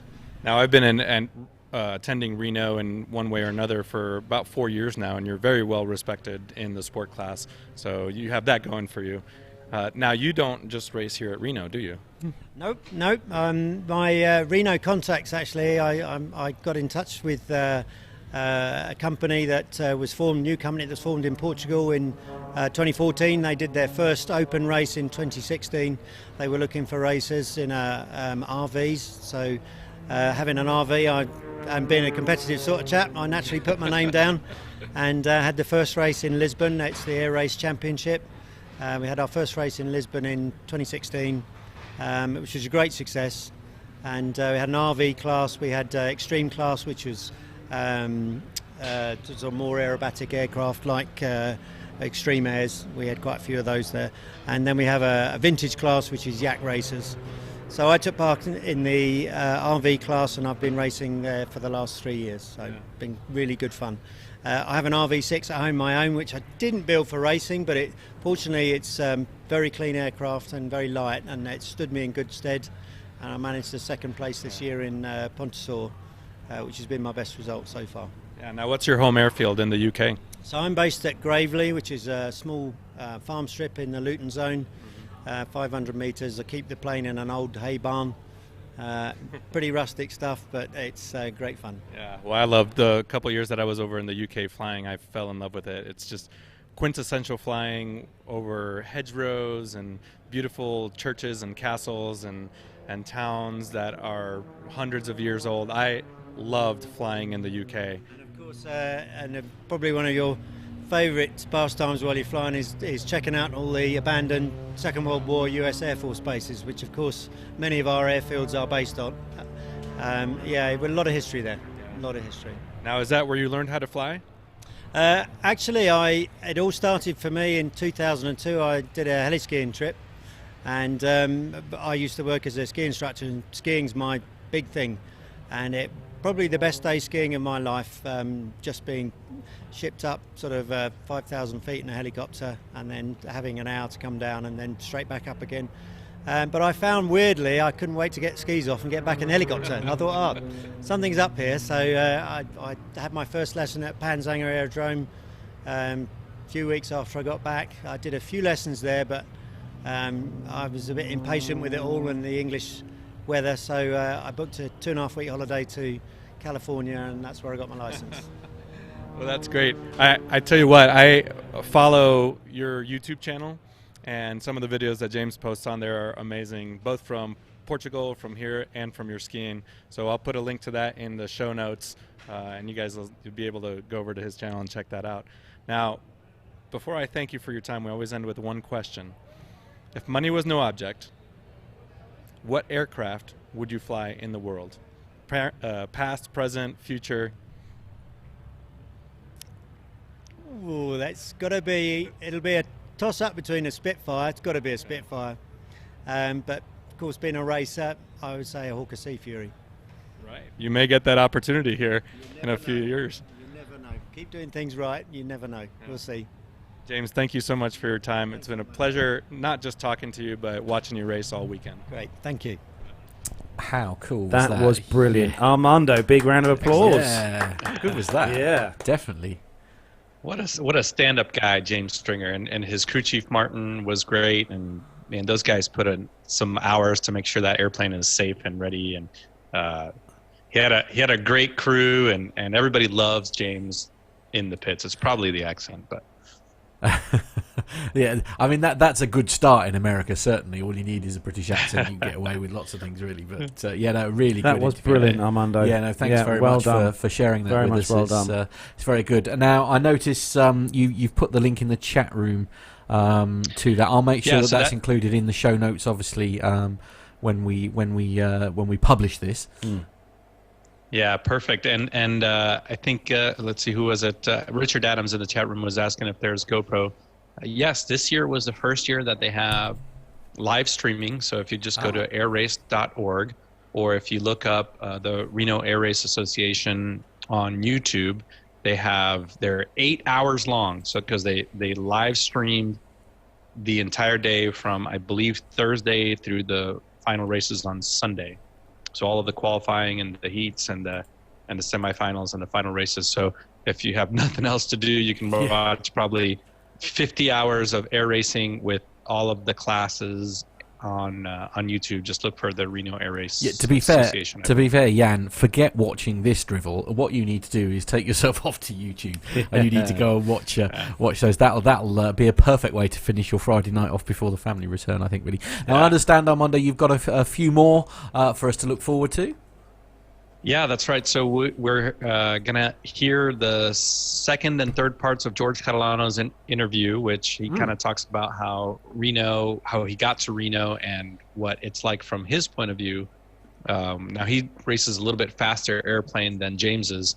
And then we also have another interview from Olivier Langard, who flies a Cicada TB30 in the sport class. That's a pretty unique airplane here in the U.S. It's not certified. It is certified in Europe, but here in the U.S. it's an experimental exhibition aircraft, which is why it's allowed to race in the sport class. And he's originally from France, lives here in the U.S., and just another great guy, stand-up fella. And all these guys know each other, so it's pretty neat. Fantastic. Yeah, I was going to say in the chat room, very much appreciated that interview, Armando, it's safe to say. And I hope everyone who's listening to the audio version of the podcast enjoys that as well. And don't forget, for those of you who do listen to the audio version of the show, take yourselves over to YouTube if you want to watch the video on there, which then gets published on, I think it's Sunday. It's Sunday at 10 a.m. It usually gets published. Yeah. And you can watch the video there, which we've just played out with Armando. So awesome. So sticking with Armando, we've got some military news. So Armando, I'll hand things over to you. Yeah, if you guys are willing to plug away for another 15 minutes on some stories, everybody's favorite, the military news. Let's just get through them. Yeah, it's great stuff time. Let's go.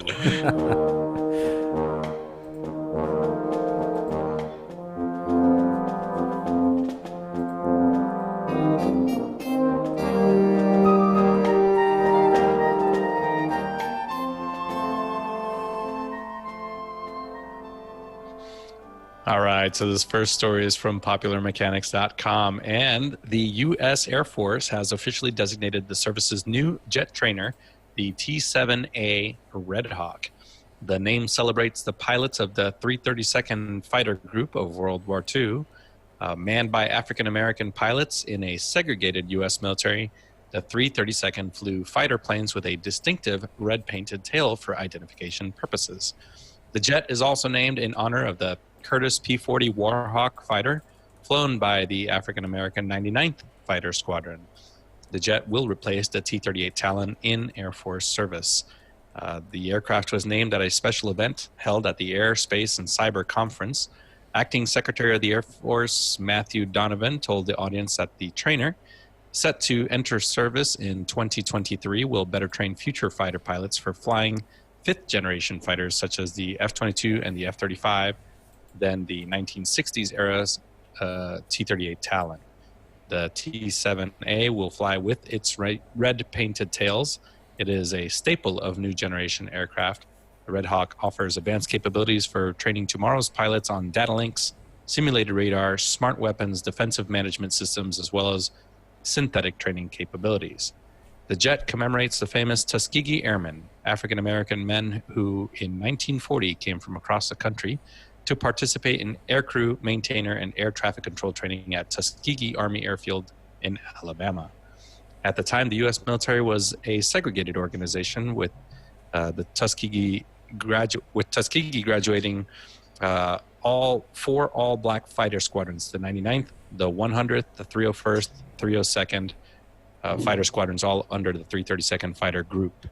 The Tuskegee Airmen painted the tails of they weren't jets. This says jets. They weren't jets. Red for identification purposes, earning them the nickname the Red Tails.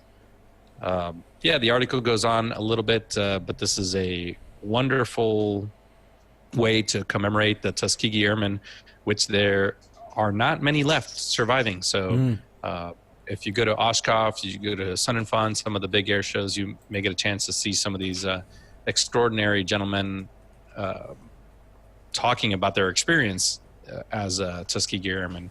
But I'm very much looking forward to seeing these training aircraft with its red tails. I bet, and of course that is the harsh reality, isn't it, of these things? I mean, these guys are have been around a long time, and it is always so sad. You do literally feel like you lose part of history, don't you? When people pass away, it's really painful. I mean, I suppose we're so lucky, really, nowadays, especially here in the UK. I think actually we're very good about making sure that we document and record and get interviews with these amazing people. Yeah, there's a couple of films been done on these as well. There was one in 1995, the Tuskegee Airmen. That was a film that was released back then. There's also one in 2012, bit more recent, called Red Tails, which also focused on these airmen as well. Yeah, I'll agree with you, Matt. Having been a foreigner living over in the UK, I think you guys do a fantastic job of remembering, especially World War I, World War II. Look at this painting right behind me. Is a B-17 over the poppy fields of East Anglia. Yeah, and it's one of my favorite painting, and you guys do just a great job of the entire country coming together on not just Remembrance Day, but several events throughout the year to commemorate those individuals. Needs to be done. Very important indeed. So the next story on Flight Global's website, and this one is all about the Sikorsky, and the Sikorsky expects the US Air Force to make a milestone C decision for its combat rescue helicopter CRH on the 24th of September. That's only a few days away, paving the way for a low-rate initial production contract worth more than $500 million for 10 aircraft to be signed shortly thereafter. The first production helicopter is scheduled for delivery in April 2021, says Sikorsky. A total program of record for the CRH is 113 aircraft. Those helicopters are to replace the aging HH-60G Pavehawks, which have been flown far past their expected shelf lives of service after having service in Afghanistan and Iraq. The Lockheed Martin unit also expects the USAF to give its HH-60W helicopter a formal name in October. In total, Sikorsky says it has put 135 hours of flight time on 5 pre-production HH-60Ws since the first type took flight in May. Those helicopters are part of the company's $1.2 billion design and development contract with the US Air Force to build 10 HH-60Ws, 5 as engineering, manufacturing and development examples, and 5 as system demonstration test articles examples. These aircraft will later be brought to production standards and added to the 113 helicopter fleet. The CRH is based on the HH-60M Black Hawk, though it has improved performance. For instance, the helicopter has additional armour, very important indeed, and 195 nautical miles or 361 kilometres combat radius, thanks to an internal fuel tank that's double the baseline size. As Sikorsky readies for a production contract from the US Air Force, the company also is hoping to sell the CRH overseas. The US Air Force has said that 6 countries are eyeing the helicopter, but thus far only one disclosed one prospective buyer to the United Arab Emirates. Sikorsky declines to comment on potential foreign military sales of the helicopter. I'm surprised, Armando, we haven't snapped any of these up yet for ourselves over here in the UK. Although they did say that the countries are undisclosed, so maybe the UK is. Maybe we have. But the Pave Hawks, the Pave Hawks, I think have done very well. I mean, they're similar to those up close at an air show. Very well put together and built to last helicopters indeed. I think that's exactly why you're seeing the Sikorsky CRH be based on the Pave Hawk. So while they look very similar, the CRH has increased fuel capability, has a little bit bigger cabin. The crew is 2 pilots, 2 gunners, 2 paramedics, 2 litters, and then you can mount 50 caliber machine guns or 7.62 machine guns on the side. So it's a very, very capable airplane based on the UH-60 or the HH-60. There must be a lot of weight with these, Armando, being with the the uprated armor, the actual armor, and also, like you said, the weaponry on board. Well, that's one of the, I guess, the goals of rejuvenating an airframe like this. So with the W version, you're probably going to see a lot more composite construction, carbon fiber, non-structural parts, maybe even structural parts. So you can save a lot of weight on the skin of the aircraft and some of its internal components by using composites as opposed to traditional metal construction. So that's probably where they're going to get some of the increased payload, is through modern construction manufacturing techniques. So Nev, the next story is for you with some rather interesting air-to-air fun. Yes, it's on the drive.com, which I thought was a website about the parking space in front of my house, but it's not. It's entirely different. And it says that the Defence Advanced Research Projects Agency, or DARPA, has chosen defence contractor Dynetics, along with the rest of its team, to proceed to the 3rd phase of its Gremlins drone swarm program. In its own announcement, the company revealed that a video at the war zone previously reported on actually showed a special docking system that a C-130 Hercules aircraft will tow behind it, so that the unmanned aircraft can latch on for a mid-air recovery, not one of the vehicles themselves. The Pentagon quietly slipped news of the contract award with a total value of more than $32 million into a daily contracting notice on April the 17th, 2018. The release says that the work, which will include flight tests of the complete system, including the Gremlins drones and the aircraft-mounted launch and recovery systems, should be completed by January 2020. Ground and limited flight tests will begin in 2018, according to a press release Dynetics issued on April the 18th of last year. DARPA launched the 1st phase of the project, which involves 4 different industry teams, in 2015, and the 2nd phase has started in 2017. Whilst Dynetics is responsible for the overall design of the unmanned vehicles, Williams International is supplying the small turbofan for each one.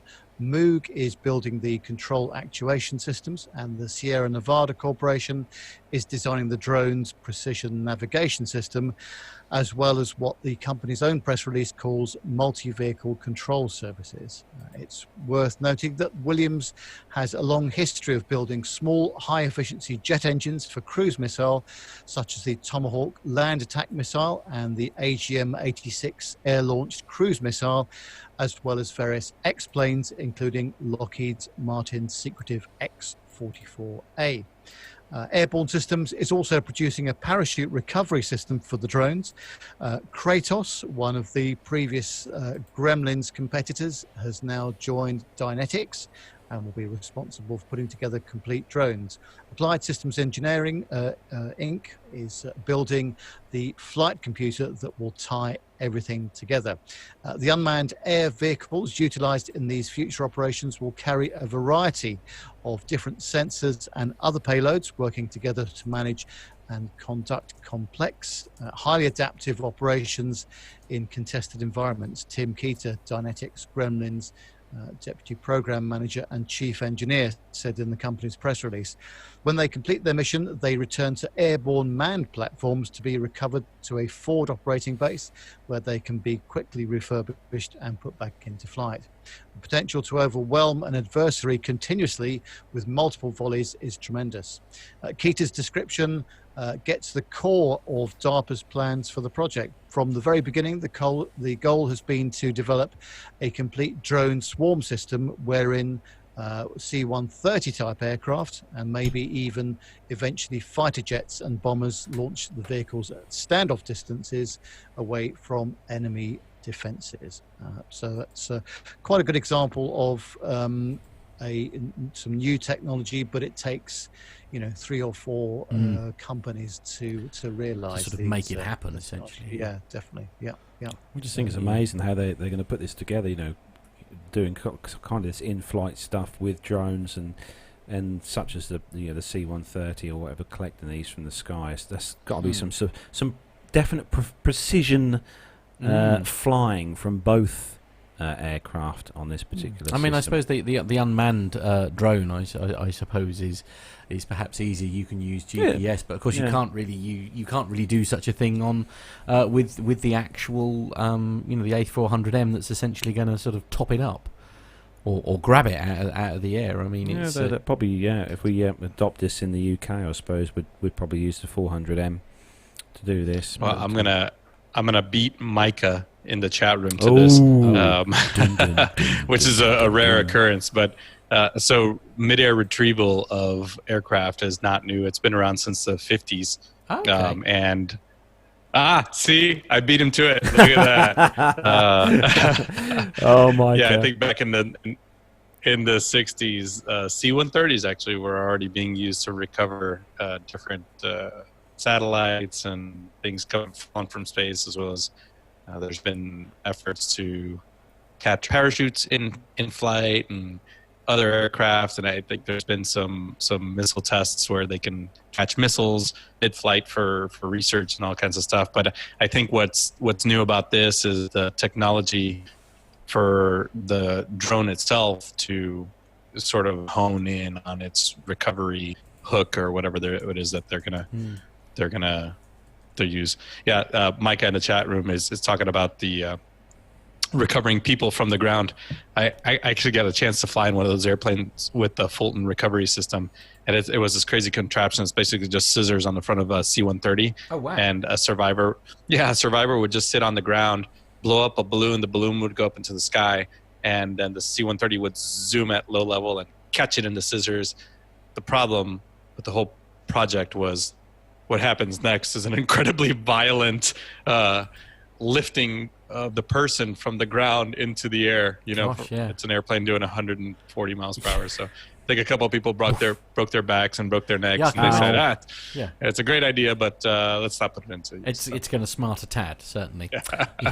Anyway, we'll move on to the next story. I love this story. Yeah, this is the perfect and finally, awesome. really, isn't it? Yeah, absolutely. So this is the Army Times, is the website, armytimes.com, and the headline, at 98, D-Day veterans jump again what age, with Matt? eyes on the big 100. So they're currently 98. 98, yeah. And I'm, 43 and no chance. Okay. But there we go. So this is in the Netherlands. Jump by jump, 98-year-old D-Day veteran Tom Rice is nudging closer to his goal of leaping out of planes at age 100. The American, who caused a sensation in June by parachuting into Normandy for the 75th anniversary of the 1944 D-Day landings, was at it again on Thursday. This time, his landing zone was in the Netherlands. Woo! That was a nice fall, he yelped as his chute opened.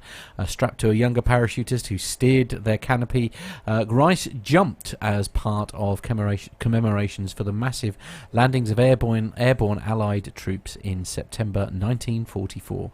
He described the jump as perfect and said, "I'm going to do it until I'm 100. Rice jumped with the US Army's 101st Airborne Division in World War II. Hundreds of other parachutists also soared over the Netherlands on Thursday to commemorate the 75th anniversary of Operation Market Garden, a 1944 land and airborne thrust through the country. Allied strategists hoped the assault would clear a path towards Nazi Germany's industrial heartland and hasten the end of the war, but ground troops who got bogged down, leaving airborne soldiers who'd jumped ahead of the thrust outnumbered and outgunned. The military bungle was immortalised in the Hollywood film and Cornelius Ryan's book, A Bridge Too Far. More Allied troops, around 11,500, died in the 9 days of Operation Market Garden than in the D-Day landings.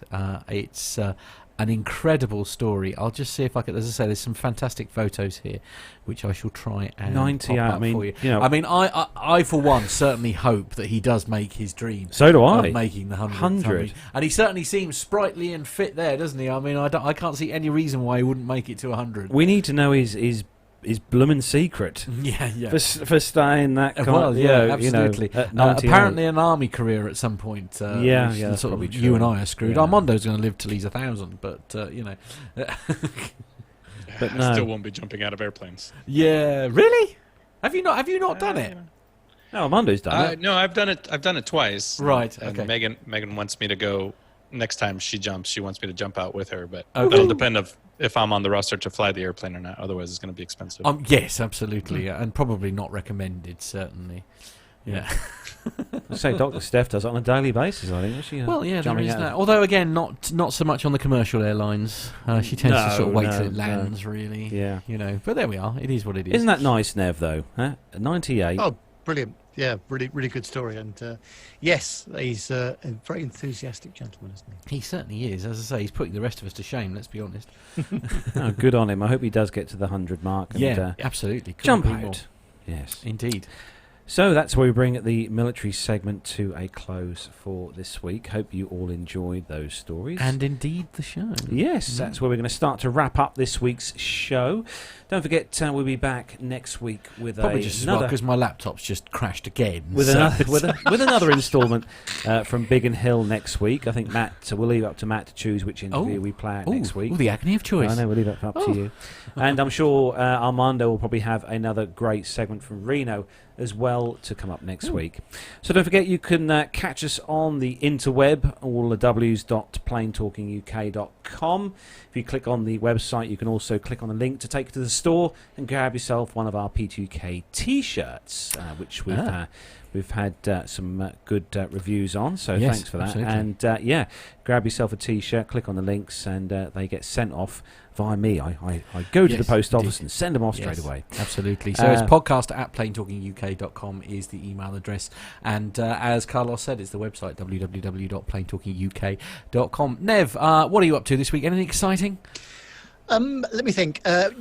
Not quite so much travelling, I don't think, but a lot of London activity. Ooh. And then the week after, I'm off to Antwerp to one of our offices over there. So I'll be going from London City to Antwerp in a Fokker 50. Oh, Pardon? I beg your pardon. Family Yes, show. I know. Haven't been on one of those for a while. No. So yes, that's the week after next, though. So yep, Fantastic. should be a good week. Are we going to get an NPE segment from the... Well, if you can hear me above the very noisy turboprop aircraft that is. So, Well, you never know. you'll have I'll see what I can do. That's the they've just started this service from Air Antwerp actually. So Okay. I think VLM used to run that service back in the day. But well, I'll see how we get on. See if I look forward to a thorough update. You'll have to in a take couple your of weeks' time. noise-cancelling Finnair headphones, Oh. Nev. Right. yeah. That'll help, I'm this. sure. Yes. Yeah, Exactly. yeah, that'll help. Perhaps if you stuff the plastic in your ear, that would. Yeah. That's an idea. Yes, I'll Yeah. try that. Yeah. Okay. Oh, good. I hope you have a good flight anyway, Nev, Thank you. and enjoy yourself. Carlos, what are you up to? This week, Monday, I shall be interviewing yet more people for a job. This is weird. Me being on the other end, I'm interviewing people. Very strange. A small part of me is disturbed by that. I know. I should stress. And then next week, me and my boss will be off on a jolly for 3 days. We're going off to do an exhibition at a military base in the UK. As one does. Which will be interesting. Yeah, so I bet. looking forward to that. So you've got a busy week then. Yes. Yes, I'm off to... I've got 2 days off in the week, which is nice. I'm looking after Grouse. Do you remember Grouse? So Grouse is coming to... He's like an older version of Alfie. Essentially, Yeah. well, and also sort of like terrier type, totally different species. Yeah. But anyway, so Very similar. I'm looking after Grouse while my friend James and the lovely Jill go on a holiday. And so I've got Wednesday and Thursday off this week because I'm working all next weekend. Oh, nice. Yeah, off to Newmarket Races on Saturday. That'll Lovely. be nice. Absolutely. And then there's only one other person we have to ask, and that's Armando. why I've left him till last, because frankly, he is always doing so many cooler things than the rest of us could only dream of doing. So sit down and get very depressed, everyone, as Armando tells us what an amazing week he's got ahead. No. It's scheduled to fly cadets tomorrow, so flying about 4.5, 5 hours-ish in the morning, flying some Army training missions later on in the week. But hang on, whoa, hang on. Have you signed up again? Are you that bored? Oh no, this is one of the things that we get to do with the Civil Air Patrol is train the Army on how to control airplanes. So we go out and do some precision approach radar approaches, and they vector you around the airspace and make sure you don't hit anything else. They're brand new air traffic controllers, so you kind of got to keep an eye on them. But most importantly, if the weather's good, and right now it is looking pretty good, I'm going to take my lovely bride up for a night flight tomorrow evening. Ooh, okay. Yes, lots of GoPros for that one, please.